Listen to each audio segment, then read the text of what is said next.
खुशामदीद SK91 news पर आप तमाम व्यूवर्स का इस्तकबाल है। आइए देखते हैं आज की ताजा खबर। सीएम साहब हमेशा रहमदिल इंसान है।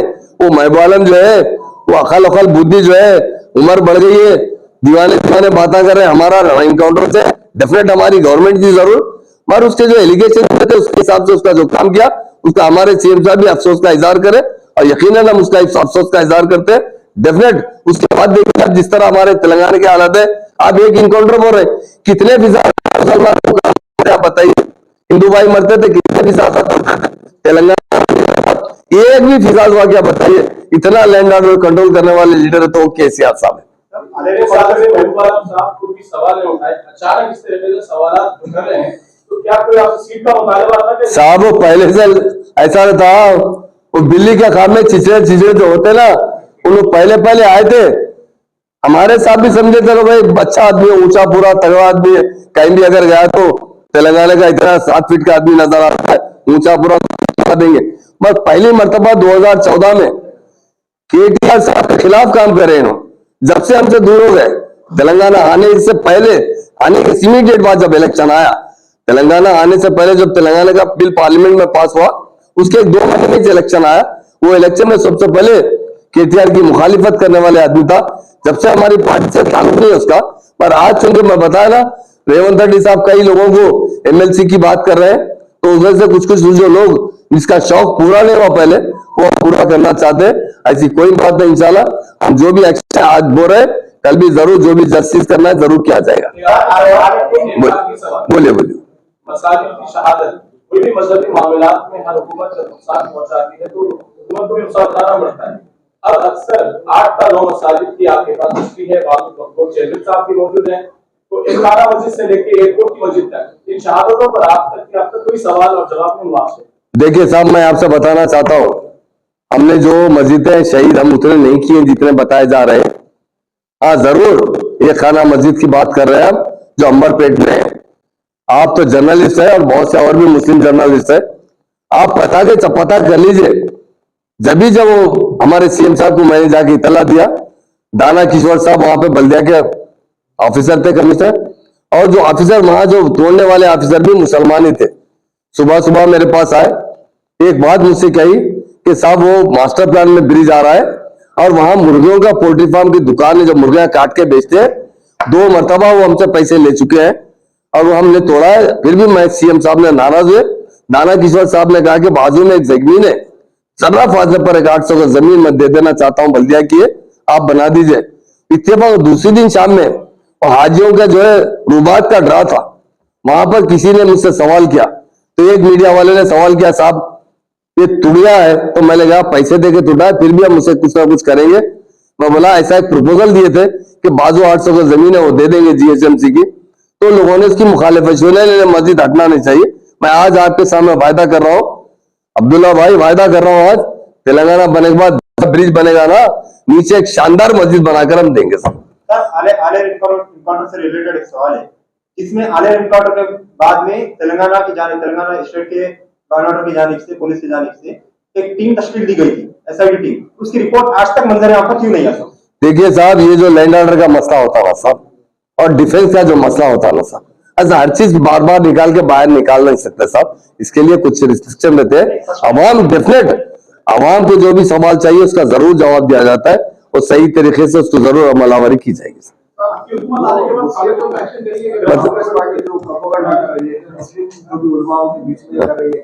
और जो भी मुस्लिम इंटेलेक्चुअल से और जो बड़े लीडर दूसरी पार्टी से कांग्रेस में आए, सबको एमएलसी देते बोल रहे हैं, उस बारे में आप बोले। और मुस्लिम वालों में जो बेचैनी है उसके बारे में आप बताइए, क्या बेचैनी है बताइए। मैं बोलता जैसा कि वो लोग प्रोपेगेंडा कर रहे हैं कि आने वाली हुकूमत कांग्रेस की है और जो समस्या साहब वो जो है, देखिए भाई सही बात बोल रहे हैं आप, मैं आपकी बात से मुत्तफिक हूँ। क्या था, वो कर्नाटक में जीत लिए, आप कर्नाटक में रहते किसको वोट देते थे मैं पूछता हूँ? आप डेफिनेट बीजेपी हुकूमत थी, क्या कर रहे थे भाई कर्नाटक के अंदर? आदमी मस्जिद का लाउड स्पीकर बंद कर रहे थे, हमारे बच्चों के हिजाब निकाल दिए जा रहे थे, बुर्का पे खवातीन को सता रहे थे, मोटरसाइकिल में थैली में रख के गोश्त लेके जा रहे, घर में दावत है तो वो छोटे का बड़े का बगैर तरीके उसका मर्डर कर दे रहे थे। लोग परेशान थे, मुसलमान और दूसरी अवाम भी परेशान थी, अवाम बदलना चाह रही थी। और हमाम बदलने की वजह से, क्योंकि एक तरफ बीजेपी थी, एक तरफ कांग्रेस थी, यकीनन कोई भी रहेंगे, आप रहेंगे, मैं रहे भी तो वोट देते, मगर यहाँ पर तो बहुत सेकुलर पार्टी है, बहुत अमन पार्टी है और मुसलमानों को तरक्की दिला रही है। और केसीआर जैसा लीडर जो इस तेलंगाना को डेवलप किया है, कोई लीडर है कि आप देख लीजिए, आप हिंदुस्तान के अंदर बहुत अच्छी तरीके से डेवलप किया है। तेलंगाना बनने से पहले आप सब जानते हैं, तेलंगाना में पावर नहीं था, तेलंगाना में पानी नहीं था, तेलंगाना में फिसादात हुआ करते थे, तेलंगाना में किसान सुसाइड कर लेते थे। आप जानते हैं ना 2002 में बशीरबाग पे आकर बशीरबाग में फार्मर धरना दिए थे, क्या बोल के दिए थे भाई, करंट जो है दिन का टाइम दीजिए, रात में 2 बजे 3 बजे दे रहे। हमारे बच्चे जब स्टार्टर को खोलने जाते हैं ना तो सांप और बिच्छू का किसान शहीद हुए थे। आप देखिए जब का हाल क्या है, आज का हाल क्या, हमारा प्रोडक्शन कितना था, जब हमारा 60 लाख टन तेलंगाना खुद का प्रोडक्शन था, आज 3 करोड़ टन से ज्यादा होगा। इंडिया में खुशहाल किसान है तो हमारे तेलंगाना स्टेट के अंदर। कांग्रेस के राज्यसभा एमपी इमरान प्रताप गढ़ी आए, प्रेस मीट की, प्रेस मीट करके ये बोले कि टीआरएस जो मुस्लिम कैंडिडेट्स थी वो डमी कैंडिडेट्स है और हम जिताने वाले कैंडिडेट, इसके बारे में आपका क्या है? आप देख लीजिए, अभी सिर्फ 3 तारीख तक का इंतजार कर रहा है कि कौन से हम लोग जीतने के कैंडिडेट दिए, आपको रिजल्ट सामने आ जाएगा। यकीनन हम जो है अलायंस हमारा एमआईएम पार्टी से नहीं है, हमारी दोस्ती है, वो भी तेलंगाना की पार्टी है, हम भी तेलंगाना की पार्टी है, हम भी चंद्रनगुट्टे में कैंडिडेट डाले हैं और वहां से मुसलमान जीतते हैं ओल्ड सिटी से और असेंबली में रहते हैं हमारे साथ। जब किसी पे कोई मसाइल आते, कोई इश्यूज आते हैं, वो भी आवाज उठाते हैं और बराबर हमारे सीएम साहब इंप्लीमेंट करके बताते हैं। ऐसी बात नहीं है कि हम नहीं दे रहे, बराबर वो भी मुसलमान है, हमारे पास भी मुसलमान है। यकीनन डेफिनेट आगे भी अभी सीट आने वाले टाइम पे, और 9 साल के बाद 10 टाइम्स चेंज हो चुका है आज हमारी स्टेट। इंडिया में हर चीज से पीने का पानी देखिए आप, घर तक पहुंचाने वाला लीडर केसीआर साहब है। टैप के जरिए पहले देखिए नलगुंडे के अंदर महबूब नगर में प्रोसेस का वाटर मिलता था, उसकी वजह से फील पंप की बीमारी होती थी प्रोसेस वाटर से। तो आज हमारे पास नंबर 1 पानी सप्लाई करने वाले लीडर है तो केसीआर साहब है। हर चीज में मदद करें, टाइम बहुत कम मिला है हमको, 9 साल 4 महीने मिले और आगे टाइम मिलेगा, बहुत अच्छे काम करेंगे। राशन का 1-2 बात बता देता हूँ, सीएम साहब जो बोले ना अभी, आप देखेंगे अगले 5 साल में सारे तेलंगाना में जिस तरह सीएम साहब ने किसानों के लिए रैतु बंधु रैतु बीमा स्कीम लाए ना, हमारी गर्दन कट जाएगी भी तो बीजेपी के साथ हम अलायंस नहीं करेंगे। 10 साल में 2004 से 14 तक 2 करोड़ 18 लाख रुपए खर्चा किया है। नेट पे आप चेक कर सकते हैं मीडिया के भाई, कितना 2 करोड़ 18 लाख। और सीएम साहब ने कितना किया, वही वो 10 साल में दिए। हम 9 साल 4 महीने के अंदर 2300 करोड़ देने वाला कोई लीडर है तो केसीआर है। आप जाते नेट पे चेक कर सकते हैं, हम कोई गलत बात तो नहीं कर सकते आपके सामने। ऐसे आदमी को जो गरीब मुसलमानों के जो औरतें हैं, उनकी बीवियों के, जिस लड़कियों की शादी उनके माँ के अकाउंट में इतने पैसे जमा करने वाला कोई लीडर हिंदुस्तान में है तो बता दीजिए मुझे। उसी तरह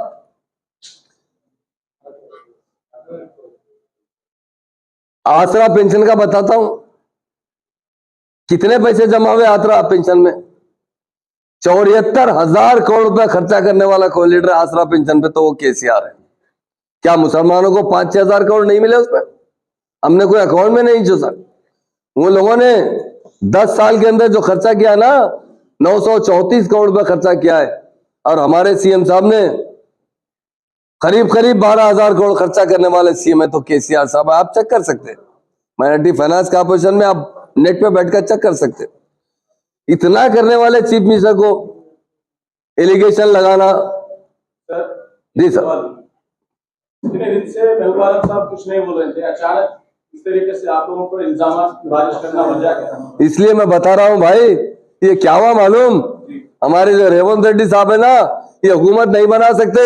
महबूब आलम के घर को जाते हाथ डाल के, महबूब आलम को लंबा आदमी है, हाथ लटकता रहता है, लेकिन कर महबूब आलम साहब कुछ नहीं दिए केसीआर, मैं तुमको एमएलसी बना देता हूँ।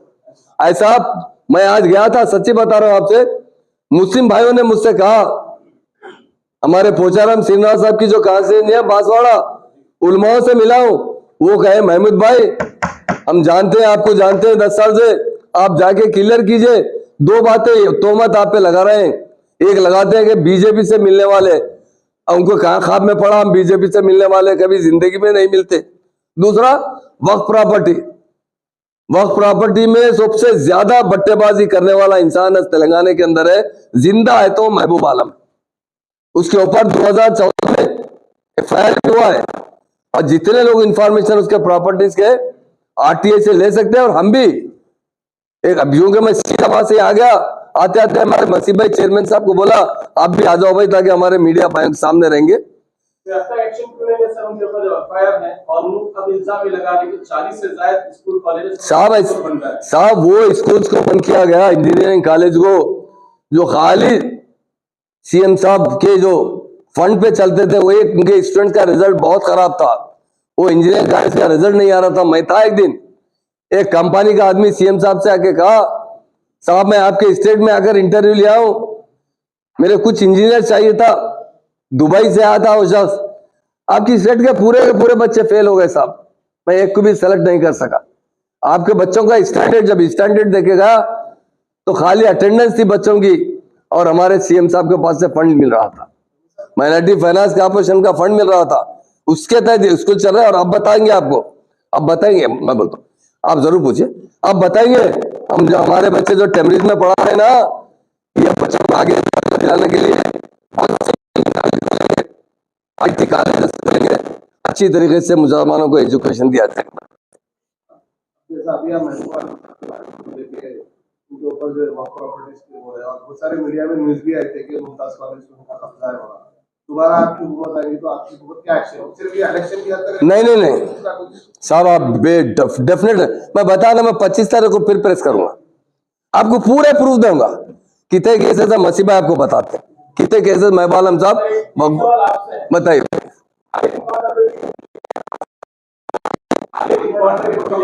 देखिए साहब, लैंड ऑर्डर एक बहुत बड़ी चीज है, हमारे CM साहब मक्खी को भी नहीं मार सकते, मक्खी को भी नहीं मारते, कैसे आप जानते हैं दुबले पतले CM साहब कहीं क्यों देते? लैंड ऑर्डर का जो मसला आता है, लैंड ऑर्डर में दोनों रहते हैं, स्टेट गवर्नमेंट की पुलिस भी रहती है, सेंट्रल फोर्स भी रहती है। कोई आदमी ऐसा जिसका रिकॉर्ड अच्छा नहीं है, दहशत पसंद है, जिससे हमारे मुल्क के लिए कंट्रोल करना मुश्किल होता, वो हमारा डिसीजन नहीं था। हमारे CM साहब किसी को ऑर्डर नहीं देते। CM साहब कैसे आदमी आप जानते हैं, CM साहब हमेशा रहमदिल इंसान है।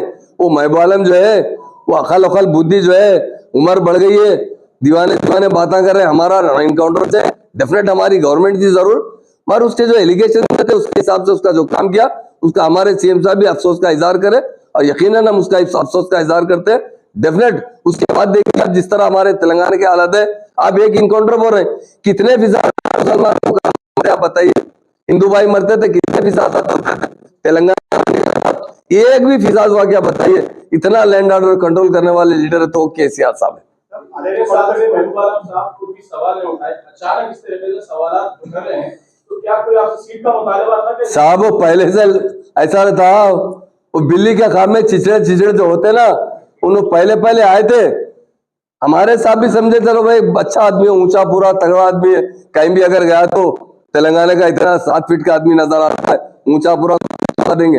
मगर पहली मर्तबा 2014 में KTR साहब के खिलाफ काम कर रहे हैं, जब से हमसे दूर हो गए।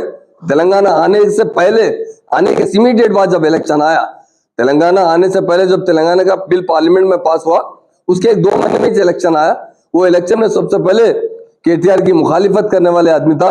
जब से हमारी पार्टी से ताल्लुक नहीं है उसका, पर आज चूंकि मैं बताया ना, रेवंत रेड्डी साहब कई लोगों को MLC की बात कर रहे हैं, तो उसमें से कुछ जो लोग जिसका शौक पूरा नहीं हुआ पहले, वो पूरा करना चाहते हैं। ऐसी कोई बात नहीं, इंशाल्लाह हम जो भी एक्शन आज बोल रहे हैं, कल भी जरूर जो भी जस्टिस करना है जरूर किया जाएगा। बोलिए। मसाजिद की शहादत, कोई भी मजहबी मामलात में हर हुकूमत जब नुकसान पहुंचाती है तो हुकूमत को भी नुकसान उठाना पड़ता है। अब अक्सर 8 या 9 मसाजिद की आपके पास हिस्ट्री है, चेयरमैन साहब भी मौजूद हैं, तो एक खाना मस्जिद से लेके एयरपोर्ट की मस्जिद तक, इन शहादतों पर आप तक कोई सवाल और जवाब नहीं हुआ आपसे? देखिए साहब, मैं आपसे सलाम और नमस्कार।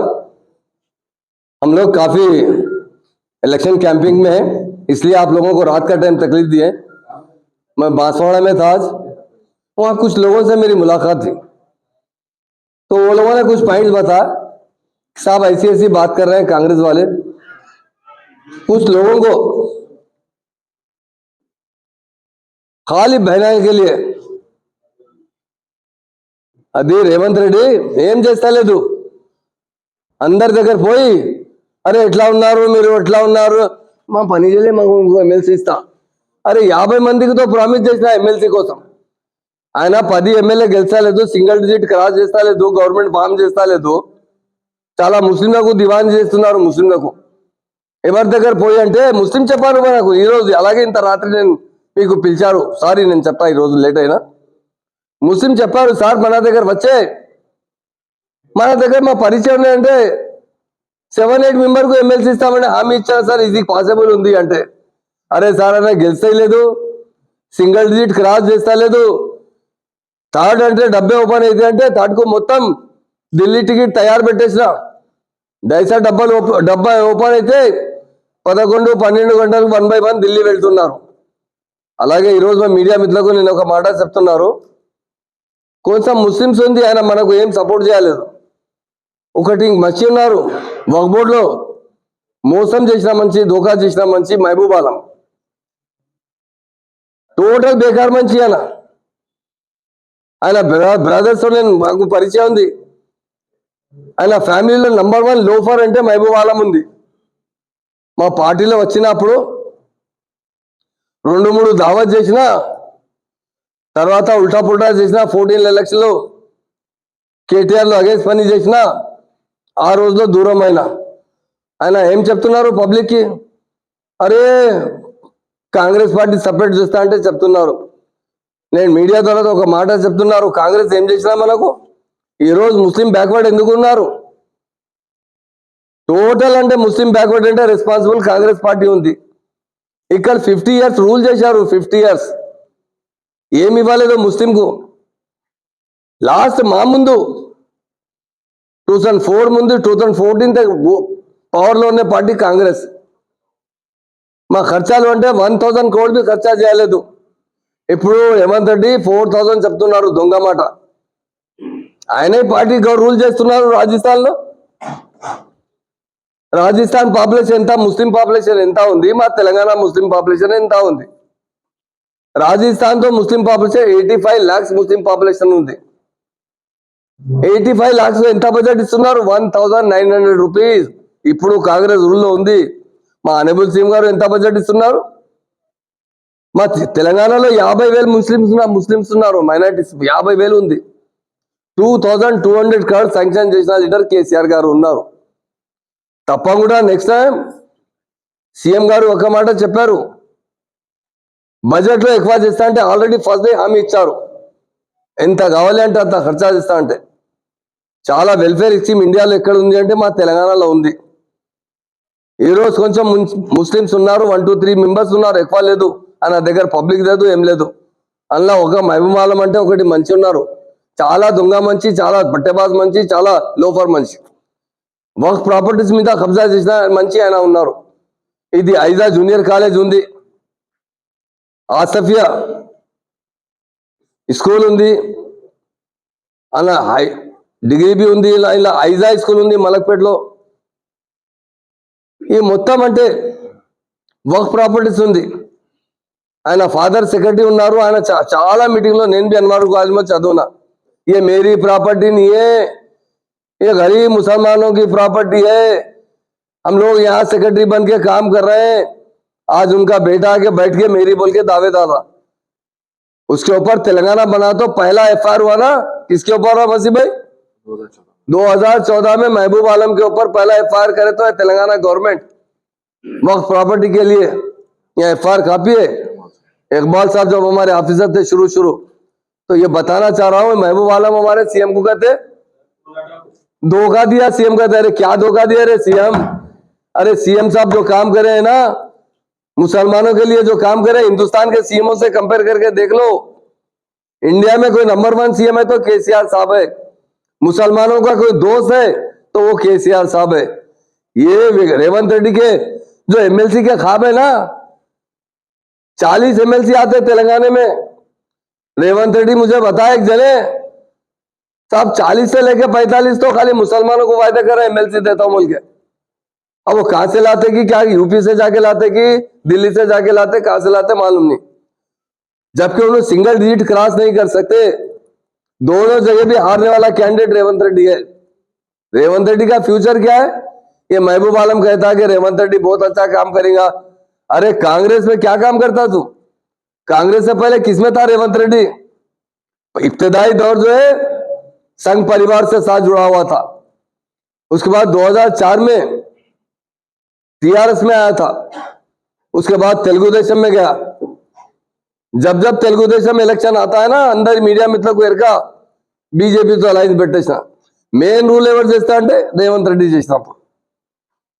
ఇప్పుడు కాంగ్రెస్ ప్రెసిడెంట్ చేశారు ఆయనకు. మా పెద్ద లీడర్స్ ఉన్నారు మన దగ్గర కాంగ్రెస్ లో. మా జానారెడ్డి గారు ఉన్నారు, చాలా మా ప్లీజ్ ఎవరెవరు कांग्रेस सीनियर लीडर्स तो माట్లాడితే చెప్తా है ना, अरे कैसा लाके को बिठा दिए भाई. जग्गा रेड्डी से पूछिए क्या बोलते जग्गा रेड्डी. रॉयल पैलेस एकदम आपके करीब. घर की हर छोटी बड़ी तकरीब के लिए मुनासिब शादी खाना. रॉयल पैलेस 100 दावतियों से लेकर 1000 दावतियों के लिए.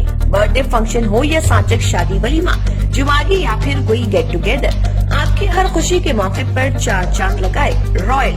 जी हाँ, रॉयल अंदाज में अपने दावतियों का इस्तकबाल कीजिए. पुर इखलाक सर्विस, नए फर्नीचर से आरास्ता, नए क्रॉकरी के साथ. इसके अलावा रॉयल में वसी पार्किंग दस्तियाब, 2 लिफ्ट यानी मर्दाना और जनाना के लिए अलहदा लिफ्ट और पकवान के लिए किचन की सहूलत. एक बार तशरीफ लाएं royal palace banquet hall, Kala Patthar opposite gold gym, beside Fatima hospital, Hyderabad. मजीद तफसीलात के लिए रॉयल फंक्शन हॉल के इस नंबर पर कॉन्टैक्ट कीजिए 7569979478. Royal palace.